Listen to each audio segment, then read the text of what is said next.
Assalamualaikum warahmatullahi wabarakatuh. Bismillahirrahmanirrahim. Alhamdulillahi rabbil alamin. Wassalatu wassalamu ala asrafil anbiya'i wal mursalin wa ala alihi wa sahbihi mujahidin at-tahirin. Amma ba'du. Yang sama-sama kita hormati, kita sayangi, semoga Allah Subhanahu wa taala memanjangkan umur beliau, Ibu Ketua Umum PP Muslimah NU, Ibu Nyai Hajjah Khafifah Indar Parawansa, Atalallahu baqa'aha. Amin. Yang sama-sama kita hormati dan kita sayangi, Ibu Nyai Mahfuzah binti Kiai Haji Abdul Wahab Hasbullah, Atalallahu baqa'aha. Kemudian Ibu Said Akil. Semoga Allah Subhanahu wa taala memanjangkan dan memberikan keberkahan kepada Ibu Nyai Hajjah Nurhayati Said Akil Siraj.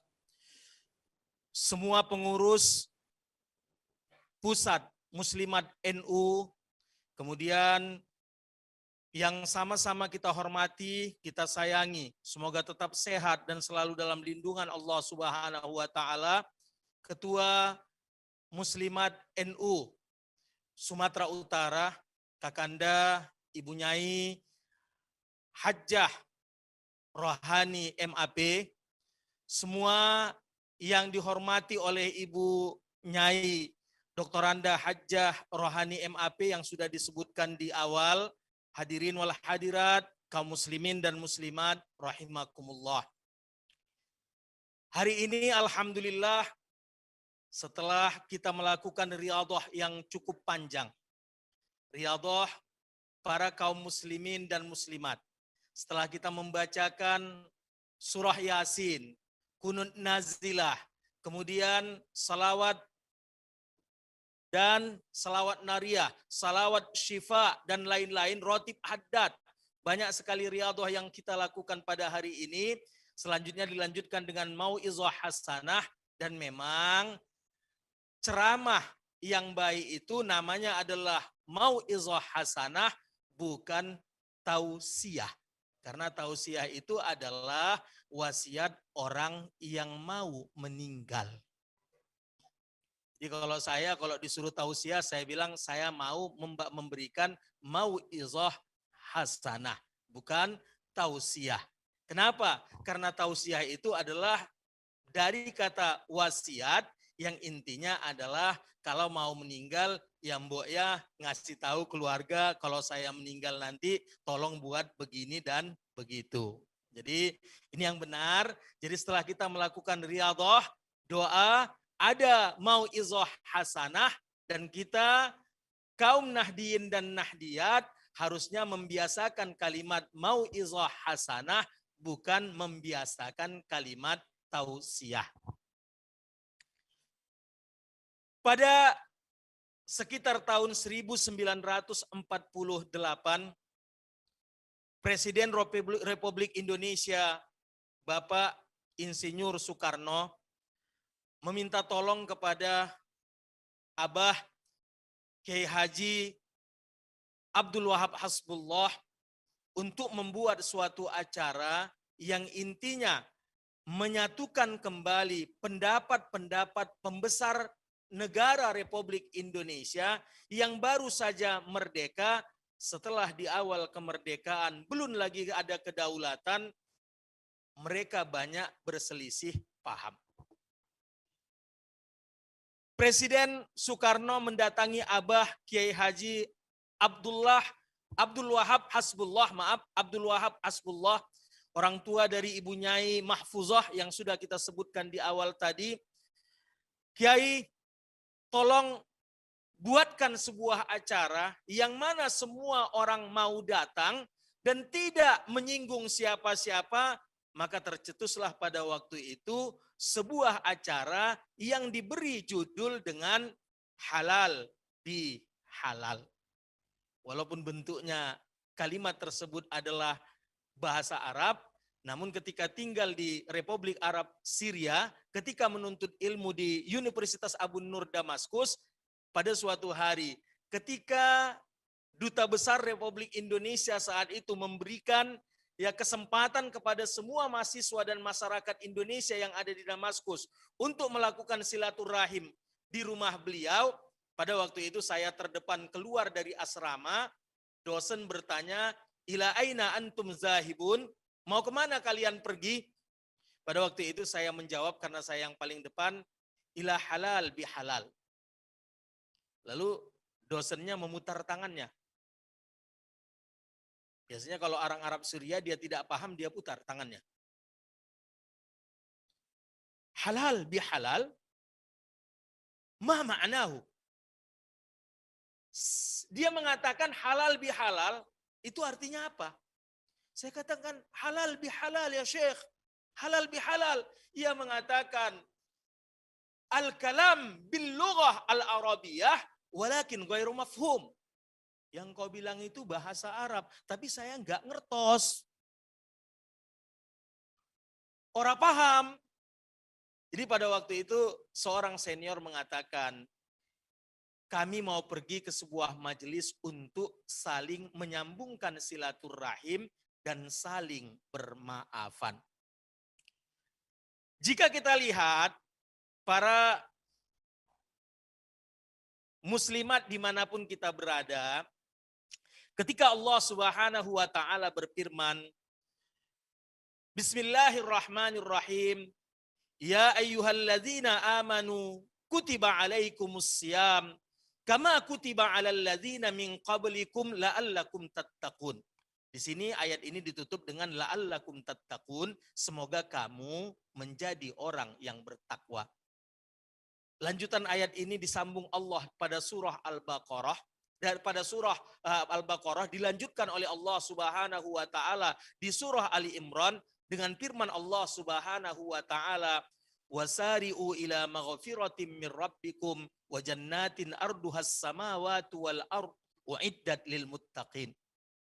Bersegeralah kamu kepada keampunan dari Tuhanmu dan surga yang luasnya seluas langit dan bumi diperuntukkan untuk orang-orang yang bertakwa.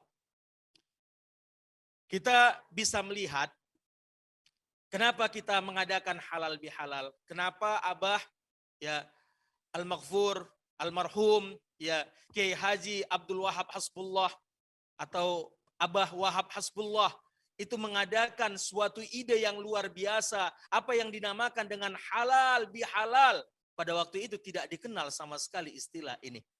Namun istilah ini menjadi populer ketika Wakil Presiden Indonesia yang bernama Haji Adam Malik menulis ini di koran dan istilah ini menjadi sangat populer di Indonesia. Lalu kenapa kita melakukan halal bihalal tadi? Karena kata Allah Subhanahu wa Ta'ala di dalam surah Ali Imran ayat 134, Allah Subhanahu wa Ta'ala memperlihatkan kepada kita bahwa tanda-tanda orang yang bertakwa itu yang pertama adalah alladzina yunfikuna fis sarra'i wad darra. Mereka yang mau menafkahkan sebagian harta mereka di jalan Allah pada saat sarra'i wad darra. Apa itu? Pada saat senang ataupun sempit. Tadi di awal ketika Ibu Nyai Hajjah Khafifah Indar Parawansa yang merupakan Ketua PP Muslimat NU, kemudian juga merupakan Gubernur Jawa Timur, dan saya doakan Ibu Nyai semoga menjadi pimpinan Indonesia pada tahun 2024. Amin. Ya. Jadi ketika Ibu Nyai tadi menyumbangkan kepada kita suara emasnya tentang menyumbang kepada Palestina, saya teringat ketika pada tahun 2013 saya berangkat ke Palestina dan melihat benar-benar apa yang terjadi di Palestina. Jadi kalau ada orang yang mengatakan ini tidak benar, mungkin dia belum melihatnya, tapi saya juga sudah melihat hal itu benar-benar terjadi.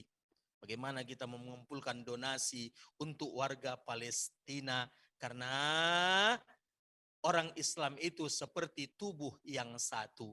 Apabila satu anggota badannya sakit, maka seluruh badan yang lain ikut menjadi sakit.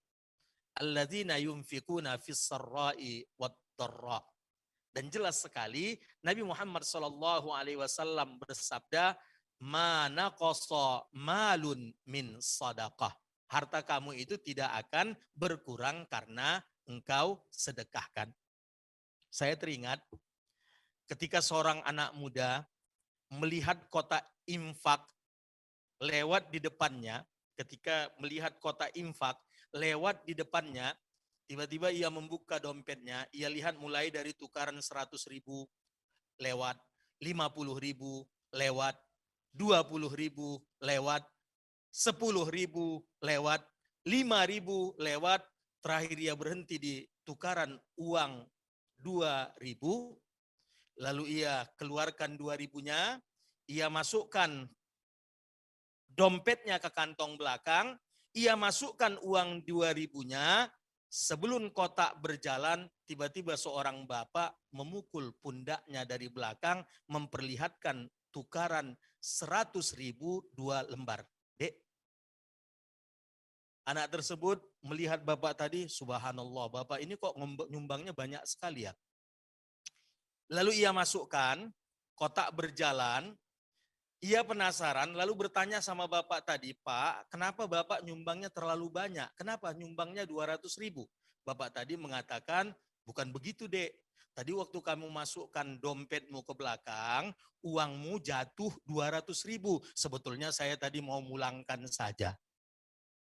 Ini kisah orang pelit yang bersedekah. Dia lihat kotak infak, ya Allah sayang sekali. Nah ini. Allazina yunfikuna fis sarra'i wad dharra. Yang kedua, wal kaziminal ghaiza. Tanda orang yang beriman itu yang pertama, ia mau mensedekahkan hartanya, menafkahkan sedekahnya pada saat ia sedang lapang atau sempit. Kalau dia sedang lapang nampaknya biasa. Mampukah kita bersedekah pada saat kita di masa pandemi seperti begini, pada saat pendapatan kita juga berkurang? Seorang teman mengatakan, di awal-awal pandemi tahun yang lalu seorang teman mengatakan, Bang, tolong bantu aku bang, saya sudah gelap ini. Si abang mengatakan, iya dek, kamu baru gelap, abang sudah duhon, sebentar lagi kiamat.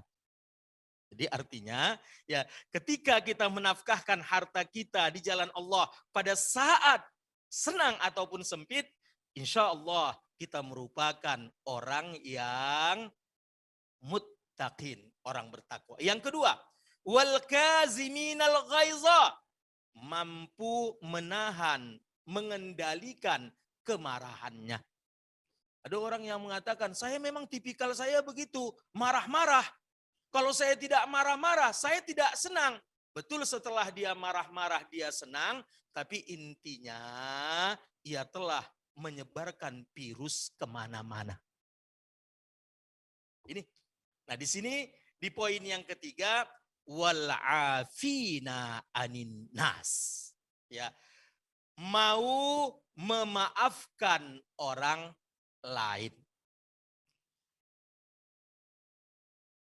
Para ibu-ibu muslimat dan mana tahu fatayat ataupun IPPNU yang menonton ya Mau'izah Hasanah ini, Nabi Muhammad SAW di dalam hadis yang diriwayatkan oleh Imam Bazzar dari Ali bin Abi Thalib radhiyallahu anhu wa karamallahu wajhahu. Nabi mengatakan, man sirrahu ayyumaddalahu fi umrihi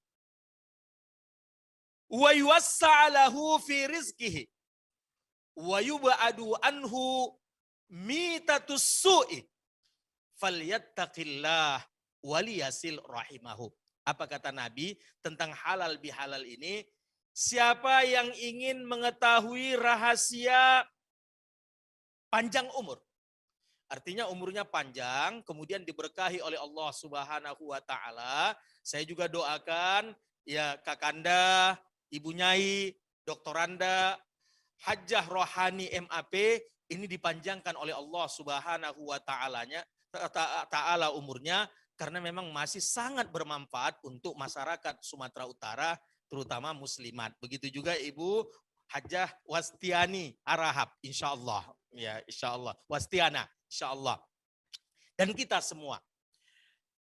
Kata Nabi, siapa yang ingin mengetahui rahasia panjang umur, kemudian Allah selalu memberikan rezeki kepadanya tanpa disangka-sangka, diluaskan Allah rezekinya.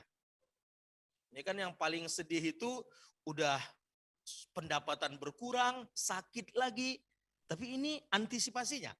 Tadi subhanallah kita sudah membacakan salawat syifa. Semoga corona segera dihilangkan oleh Allah Subhanahu wa taala. Andaikan semua muslimat Nahdlatul Ulama membacakan hal ini berkesinambungan, insya Allah Ibu Nyai Khafifah, corona, COVID-19 akan segera diangkat oleh Allah Subhanahu wa taala. Karena Nabi Muhammad SAW mengatakan, man shalla alayya marratan sallallahu lahu asyara. Siapa yang memberikan salawat kepadaku 1 kali, maka Allah akan memberikan keselamatan kepada orang tersebut sebanyak 10 kali.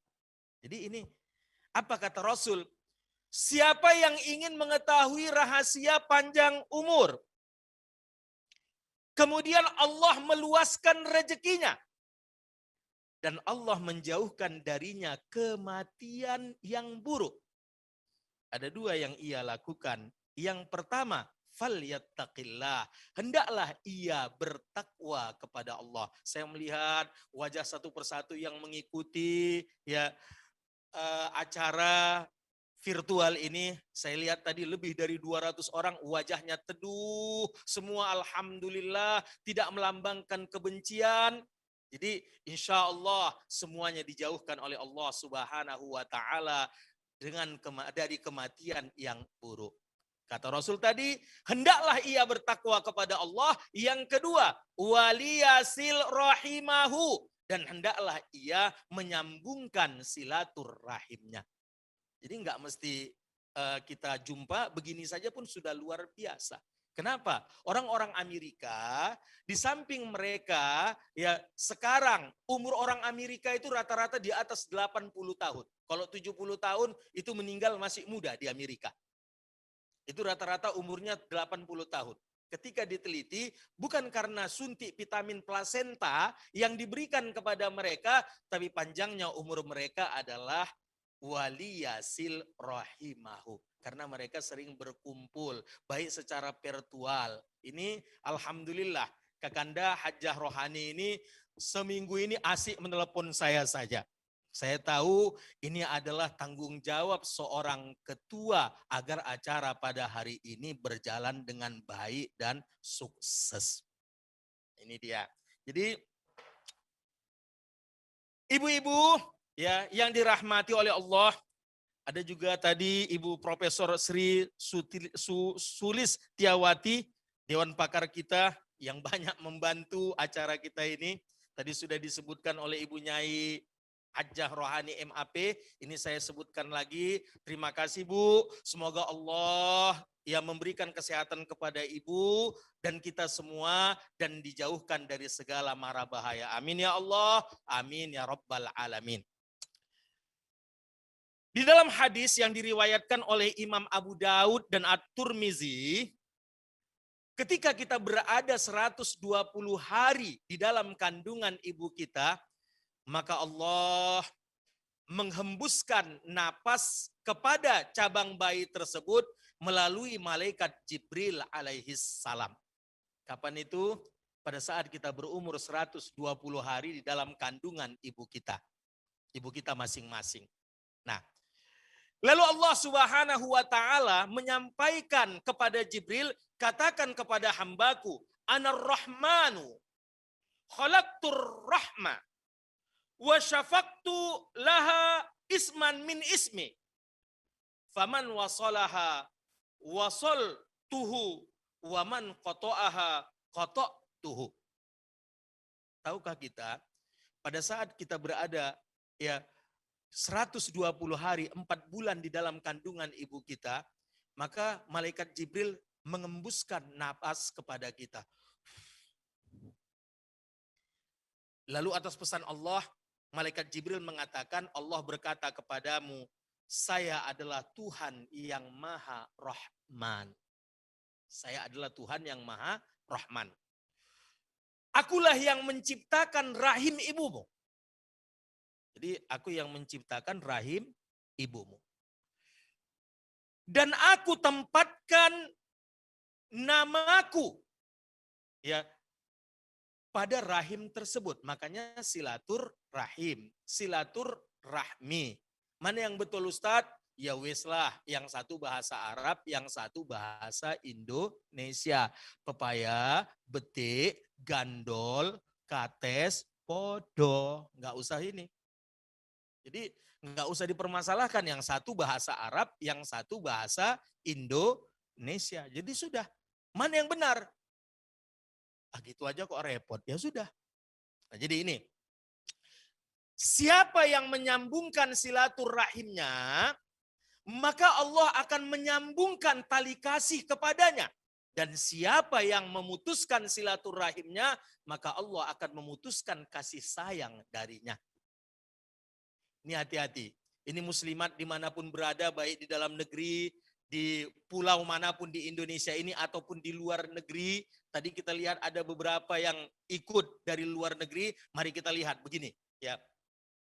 Pada suatu hari, ketika Nabi Muhammad SAW naik di mimbar Masjid Nabawi. Ini kalau saya Masya Allah rindu sekali dengan Masjid Nabawi. Ibu ya Umi Hajjah Alia Rahmayani Siregar juga rindu sekali dengan Masjid Nabawi.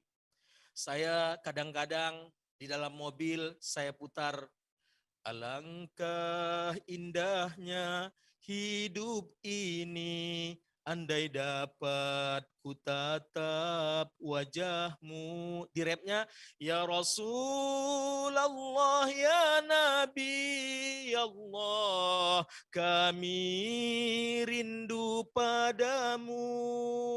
Begitu rindunya saya kepada Nabi Muhammad Sallallahu Alaihi Wasallam. Saya tidak pernah mampu membendung air mata saya pada saat mengucapkan Assalamualaikum ya Rasulullah sampai habis.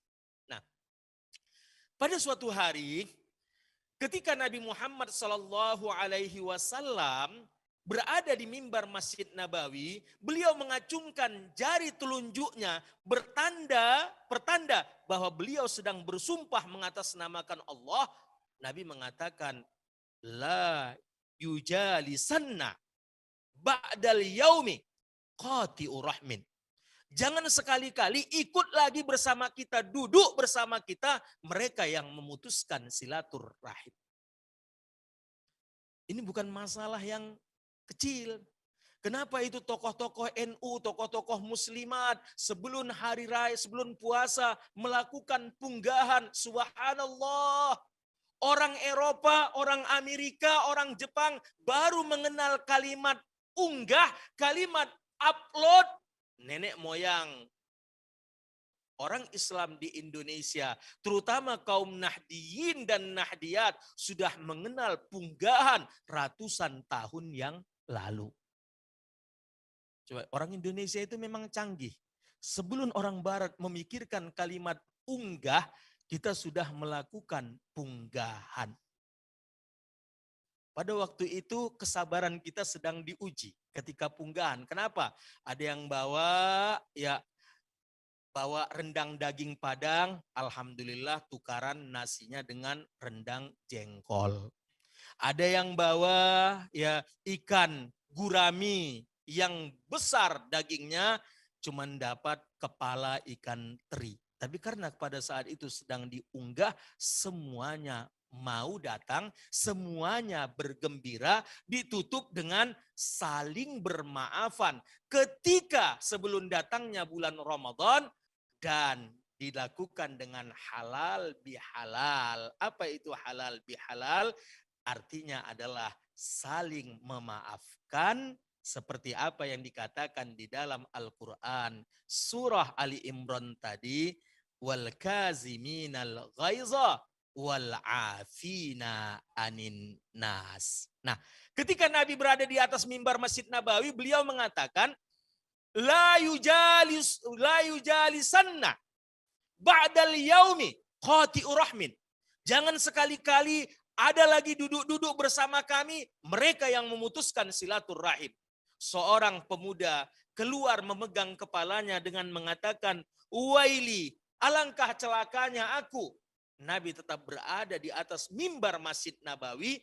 Kemudian dia datang lagi dan mengatakan, "Ya Rasulullah, aku membawa adik kandung ayahku. Aku membawa bibiku." Kalau bahasa daerah Medan, Sumatera Utara, aku membawa bundeku ya Rasulullah. Aku membawa bibiku ya Rasulullah. Kami sudah tidak bercakapan lebih dari 3 hari ya Rasulullah. Tolong minta ampunkan dosaku dan dosa bibiku. Karena kami sebaya dan saya sudah memutuskan silaturahim saya kepadanya. Karena kami berselisih paham. Bapak dan Ibu yang dirahmati oleh Allah. Ibu-ibu muslimat yang saya sayangi dan dirahmati oleh Allah. Ketika itu Nabi mendoakan mereka berdua. Wanita tadi menangis, laki-laki tadi menangis. Lalu Nabi mengatakan, "Wallahi la yashum raihatal jannah wa la yadkhulul jannah qati'u rahmin." Demi Allah, tidak akan pernah mencium aroma surga dan tidak pernah masuk ke dalam surga mereka yang memutuskan silaturahminya. Saya teringat, saya ada beberapa kali berangkat ke Turkiya. Salah satu tempat yang pernah saya datangi di Turkiya itu adalah kuburan Nasruddin Hoja atau yang dikenal dengan Abu Nawas. Saya datang, ini masalah tidak akan mencium bau surga, ya, tidak akan mencium bau surga. Mereka yang memutuskan silaturahimnya, ya. Saya teringat ketika saya ziarah ke makam Nasruddin Hoja ataupun Abu Nawas, di mana di Antalya, ya, dekat Alanya, Turkiya. Saya ziarah ke makam Nasruddin Hoja. Pagi saya datang, kuburannya tutup. Siang saya datang lagi, kuburannya tutup. Sore saya datang lagi, kuburannya tutup. Besok pagi, ya, ketika saya datang, tutup lagi. Akhirnya saya bertanya kepada orang yang di sekitar, saya mau ziarah. Macam mana ziarah? Tembok di kiri tinggi sekali, 5 meter mungkin. Di kanan 5 meter. Di depan bergembok besar. Saya bilang saya mau ziarah. Ia katakan, ziarahlah. Bagaimana bisa masuk? Dari belakang. Oh, rupanya di belakang nggak ada temboknya sama sekali. Plong. Lalu saya melihat di dinding makam, itu semua cerita lucu. Salah satu cerita lucu di dinding makam, ketika Abu Nawas miskin, sebelum menjadi penasihat raja, dia nggak mampu membeli makanan. Jadinya dia duduk di depan toko kebab Turki, dia duduk di seberang jalan, dia ambil roti, dia celupkan ke susu, dia hirup enaknya makanan kebab Turki tadi, dia celup rotinya, dia makan. Jadinya makannya jadi enak. Uapnya di sana, makanannya di sini. Nah ini, berbulan-bulan dasar pelit, pemilik restoran nggak pernah ngasih. Tapi ketika Abu Nawas sudah menjadi kaya, ia menjadi tamak dan rakus kepada Abu Nawas. Lalu ia mengatakan, waduh Pak Abu Nawas, dulu kan Bapak yang sering duduk di seberang jalan sana toh? Benar. Ya, dulu yang sering ngisap-ngisap makanan, bau makanan saya toh? Iya. Ya, aduh Pak, bagi dong. Ini kan sudah kaya, bagi-bagi. Abu Nawas mengatakan, baiklah aku akan bagi-bagi. Dia keluarkan pundi emasnya, dia masukkan, Ya, dia keluarkan, dia masukkan lagi, dia keluarkan, dia masukkan lagi. Sudah 7 kali keluarkan, 7 kali masukkan. Pemilik restoran, kapan baginya? Lalu ia memasukkan uangnya dan menggoyang pundi-pundinya cukup keras. Ia katakan, cing, cing, cing, cing, cing, cing. Karena dahulu yang ku makan cuma bau makananmu, maka bayarnya juga cuma bunyi uang emasku. Jadi ini. Nah, jadi ibu-ibu muslimah yang dirahmati oleh Allah, ini bagian daripada silaturahim. Ingat, di dalam surah An-Nisa ayat 1, Allah Subhanahu wa taala berfirman, "Wattaqullahallazi tasaaluna bihi wal arham, innallaha kana 'alaikum raqiba." Takutlah kalian kepada Allah yang dengan namanya kalian meminta, dan peliharalah silaturahim kalian. Sesungguhnya Allah itu terhadap kamu selalu mengawasi. Saya apresiasi para muslimat yang membuat acara seperti begini. Memang al-ummahatu madrasatul aulad. Para ibu itu adalah sekolah pertama dari anak-anaknya. Ini luar biasa. Memang ketika muslimat dicetuskan di awal-awal sampai bertahun-tahun kemudian baru dijadikan badan otonom yang berdiri sendiri, ini melalui proses yang cukup panjang. Kenapa? Karena al-ummahatu madrasatul aulad. Ibu-ibu itu adalah, para muslimat NU itu adalah madrasah pertama bagi anak-anaknya. Coba lihat, kalau misalnya anaknya dibacakan, Allahumma salli ala Muhammadin, ala Sayyidina Muhammadin, tibbil qulu, saya nggak bisa menyanyikannya. Allahumma salli ala Sayyidina Muhammadin, tibbil qulubi wa dawaiha, wa afiyatil abdani wa shifaiha. Ketika dinyanyikan seperti begitu, anak menjadi sehat, ruhaninya juga menjadi baik. Coba ketika anak-anak kita dinyanyikan seperti begitu, kaum muslimat menyanyikannya begitu, alangkah baiknya pertumbuhan anak-anak tersebut. Di yang lain dikatakan al-ummahatu imadul bilad. Perempuan itu adalah tiang penyanggah negeri. Allah, tiang penyanggah negeri. Jangan pernah mengabaikan perjuangan wanita.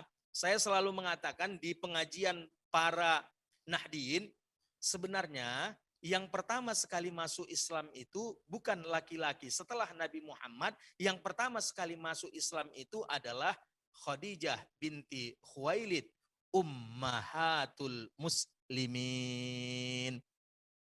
Siapa yang pertama sekali masuk Islam? Khadijah. Belum masuk lagi Abu Bakar, Khadijah. Siapa yang pertama sekali mati syahid di dalam Islam? Siapa? Seorang perempuan. Siapa? Sumayyah. Siapa itu Sumayyah? Ibu kandung dari Ammar ibn Yasir. Beliau yang pertama sekali masuk mati syahid di dalam Islam. Ketika beliau mempertahankan ahad, ahad, ahad, ahad. Allah itu adalah satu, Allah itu adalah satu. Beliau yang mati syahid pertama di dalam Islam. Siapa jagoannya wanita di dalam peperangan? Ada seorang wanita yang luar biasa namanya Nusaibah binti Ka'ab. Ini adalah pejuang-pejuang muslimat sebelum ibu-ibu semua. Siapa namanya? Nusaibah binti Ka'ab. Siapa beliau itu? Beliaulah yang mati-matian mempertahankan bendera kaum muslimin di dalam peperangan Uhud. Akhirnya beliau kelelahan, kemudian jatuh pingsan. Ketika ia sadar, bukan apa-apa yang dia tanyakan. Yang ia pertanyakan pertama sekali adalah, bagaimana keadaan Nabi Muhammad sallallahu alaihi wasallam. Kalau kita mempunyai pejuang Islam Ibu Khafifah, sebelumnya kita bisa melihat ada pejuang-pejuang yang lain sebelumnya. Siapa lagi? Aisyah, istri Nabi Muhammad sallallahu alaihi wasallam yang menghafal di luar kepala 2.210 hadis dengan sangat baiknya. Jadi makanya perjuangan kaum wanita ini sebenarnya tidak boleh disepelekan. Justru suksesnya seorang laki-laki itu selalu ada seorang wanita yang baik di belakangnya. Jadi ini, jadi peran muslimat ini harus lebih digiatkan. Gimana bapak-bapaknya kalau mau bagus? Ya muslimatnya duluan harus lebih bagus. Nah ini. Ya, beberapa orang sahabat yang kita ceritakan tadi, ada Khadijah binti Khuwailid, ada Nusaibah binti Ka'ab, ada Aisyah istrinya Nabi, ada Sumayyah ibunya Ammar ibn Yasir yang menjadi wanita pertama, manusia pertama mati syahid di dalam Islam mempertahankan kalimat La ilaha illallah Muhammadur Rasulullah. Kita kembali kepada kajian kita lagi. Ya, ini wanita tadi dikatakan sebagai imadul bilad. Terutama para muslimat NU ini. Ya, para muslimat NU. Ketika berjuang, muslimat itu selalu berada membackup kaum Nahdliyin. Bagaimana ya ketika seorang muslimah nanti ditanya, Ibu ini muslimat ini kenapa ya kalau misalnya mau sholat tarawih di Sumatera Utara ataupun di tempat lain ketika seorang muslimat ditanya, ketika Ibu Nyai Rohani MAP ditanya, Bu Nyai kenapa ya kita itu kalau mau sholat tarawih itu kok mandi bunga dulu, mandi aromaterapi dulu. Kalau di Medan namanya pangir dulu. Ibu Nyai dan kita semua bisa menjawab bahwa di dalam hadis riwayat Imam Muslim dikatakan innallaha thayyibun wa yuhibbut tiba. Sesungguhnya Allah itu maha wangi dan menyukai orang yang memakai wangi-wangian. Konon ketika masjid belum menggunakan kipas, belum menggunakan AC, seperti halnya sekarang ini, setiap awal Ramadan manusia membludak penuh. Sehingga kadang-kadang kalau nggak mandi aromaterapi, ya mandi bunga pandan, ya kemudian pangir kalau di Medan ini, ya aroma masjid menjadi bau apek. Sehingga pada waktu itu para ibu-ibu muslimat ya membuat ya wangi-wangian seperti begitu agar apa? Agar aroma masjid tetap wangi meskipun orang yang melakukan riyadhus shalihin apa itu? Salat tarawih tetap enak tercium. Ini bagaimana muslimat harus bisa menjawab seperti begini. Nah, ketika muslimat ditanya, itu kenapa sih dulu-dulu ketika malam 27 Ramadan muslimat NU itu mengajak anak mereka menerangi jalan-jalan dengan lilin, dengan lampu sumbu di botol tinta, dengan obor, dengan lampu dinding. Kenapa sih itu dulu? Ini kita ingin meningkatkan ketika ibu-ibu nyai yang ada di sini ditanya, kenapa itu terjadi? Saya ingat dulu ketika saya kecil, lebih dari 45 tahun yang lalu, ketika saya kecil, ayah saya pulang kerja itu langsung membelikan lilin kepada anak-anaknya. Anaknya 8, semua dikasih lilin. Pasang nak. Kenapa? Banyak orang-orang yang tidak mengerti tentang wawasan Islam Nusantara sehingga mereka selalu membid'ahkannya, bahkan lebih ekstrim, mereka selalu menyalahkannya. Baik. Kenapa malam 27 Ramadan, warga Nahdliyin, muslimat, ya Nahdiyat, muslimat, itu dahulu kala menyalakan lilin, baik, kondisinya memang begitu. Kenapa? Pada saat itu jalanan belum terang. Karena apa? Karena listrik belum sebanyak sekarang. Pada waktu itu jalanan belum diaspal. Jalanan belum diaspal. Masih banyak jalanan yang belum dikeraskan, terjadi becek di mana-mana, jalan ke masjid gelap, dan berdasarkan pertanyaan sahabat kepada gurunya para sahabat, yaitu Abdullah ibn Mas'ud atau dikenal dengan Ibnu Mas'ud, mereka bertanya, ya Ibnu Mas'ud, Lailatul Qadri ayyana mursaha? Wahai Abdullah ibn Mas'ud, Lailatul Qadar itu hari apa ya? Abdullah ibn Mas'ud mengatakan, saya tidak mau menjelaskannya kepada kalian. Tolonglah wahai Abdullah ibn Mas'ud. Nanti kalau kujelaskan kalian menjadi malas. Tolonglah Abdullah ibn Mas'ud. Demi ayah dan ibu kami tidak akan malas. Lalu Abdullah ibn Mas'ud, sebenarnya Allah sudah memberikan sinyal kepada kalian. Apa sinyalnya? Apa sinyalnya? Allah sudah menjelaskannya di dalam surah Al-Qadar. Bagaimana Allah menjelaskannya? Surah Al-Qadar itu ada kalimat Lailatul Qadar yang hurufnya 9 huruf, kemudian diulang 3 kali oleh Allah. Lam, ya, lam, tamarbutoh, alif, lam, qaf, dal, ro. 9. Diulang Allah sebanyak 3 kali. Inna anzalnahu fi lailatul qadar wa ma adraka ma lailatul qadar lailatul qadri khairum min alfi syahr. Allah mengulangnya sebanyak 3 kali. 9 kali 3, 27. Abdullah ibn Mas'ud mengatakan, sebenarnya Allah ingin memberitahu kepada kalian, Lailatul Qadar itu terjadi pada malam 27 Ramadan. Lalu ulama-ulama Nusantara, para nahdiyin dan nahdiyat menyalakan lampu pada malam tersebut. Lilin, obor dan lain-lain, ya, lilin, obor dan lain-lain, ya. Sebagai apa?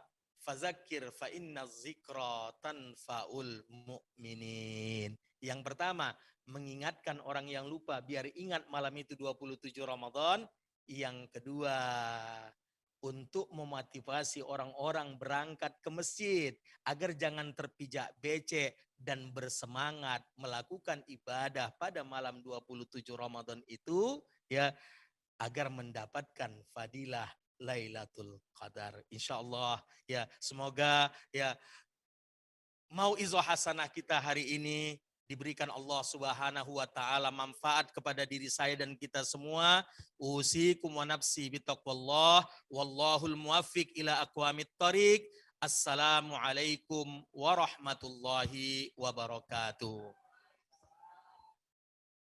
Mari kita membacakan Ummul Kitab Suratul Fatihah kepada pendahulu kita, baik itu para nahdiyat dan nahdiyin. Saya mengatakan nahdiyat dulu karena ini adalah acara muslimat.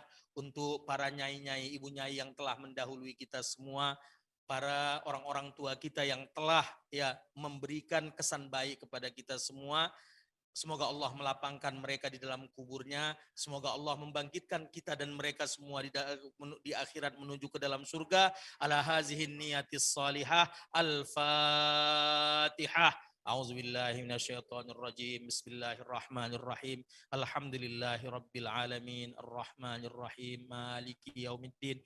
Iyyaka na'budu wa iyyaka nasta'in. Ihdinas siratal mustaqim. Siratal ladzina an'amta 'alaihim ghairil maghdubi 'alaihim waladdallin. Amin. Bismillahirrahmanirrahim. Alhamdulillahi rabbil alamin. Wassalatu wassalamu ala asrafil anbiya'i wal mursalin wa ala alihi wa sahbihi ajma'in. Allahumma salli ala sayyidina Muhammadin tibbil qulubi wa dawaiha wa afiyatil abdani wa shifaiha wa nuril absari wa diyaiha wa ala alihi wa sahbihi wa barik wa sallim. Allahumma ghfir lana dhunubana wa liwalidayna warhamhuma kama rabbayana sighara wa li ajdadina wa li jaddatina wa li ikhwanina wa li akhwatina wa li azwajina wa li auladina wa li banatina wa li masyayikhina wa li asatizatina wa li jami'il muslimina wal muslimat an-nahdiyina wal nahdiyat birahmatika ya arhamar rahimin. Ya Allah, mohon ampunkan segala dosa-dosa kami, ya Allah. Maafkan segala kesalahan kami, hapuskan segala dosa-dosa kami, ya Allah. Baik dosa dan kesalahan yang kami sengaja atau tidak kami sengaja, baik dosa dan kesalahan yang masih kami ingat atau tidak kami ingat lagi, ya Allah, ya Arhamar Rahimin. Ya Allah, sesungguhnya kami berharap banyak kepadamu, ya Allah. Jauhkanlah pandemi COVID-19 ini dari negara kami dan dari seluruh dunia, ya Allah. Ya Allah, jadikan kami kembali nikmat bernapas tanpa memakai masker, ya Arhamar Rahimin. Berikan kepada kami lagi kebebasan ya Arhamar Rahimin, agar kami dapat mencari nafkah di jalan-Mu ya Allah, dan agar kami dapat berbagi kepada kaum duafa ya Arhamar Rahimin. Ya Allah, bagi kami dan keluarga kami yang sedang sakit, mohon sembuhkan ya Allah. Bagi kami dan keluarga kami yang sedang berhutang, ya Allah, mohon bantulah kami melunasi hutang-hutangnya ya Arhamar Rahimin.